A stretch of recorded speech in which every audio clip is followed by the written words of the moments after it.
Guys, ఈ tomato చెట్లో ఈ జిగుళ్ళు అనేవి మాత్రం అలివి కావండి. ఎన్నిసార్లు పీకేసినా మలుస్తూనే ఉంటాయి. 2 టైమ్స్ తొగిచ్చాము. ఇప్పటికి అంత నీట్గా క్లీన్ చేసాం. మళ్ళీ తొగిచ్చి ఇక్కడే వదిలేస్తే మళ్ళీ మలుస్తాయని పక్కకి బయటకు కూడా ఎత్తేసాము. అయినా కానీ ఈ టమోటా చెట్లకు డ్రిప్ మందు వదులుతామా, ఆ డ్రిప్ మందు వేటికి ఇంకా ఎక్కువ వస్తున్నాయండి.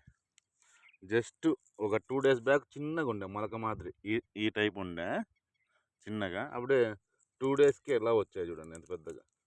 ఈ డ్రిప్ మందు వేటికి ఏం చేయాలో అర్థం కాదు. ఈ కలుపుని గడ్డి మందు కొడదామంటే అంత గ్రోత్ రావు మళ్ళీ చెట్లు. గడ్డి మందు కొడితే అంత డల్ అయిపోతాయి చెట్లు. ఓకేనా, మళ్ళీ తొగేయాలి. ఇది 3rd టైం. 1 2 3 మూడోసారి తొగేయాలి. బాయ్.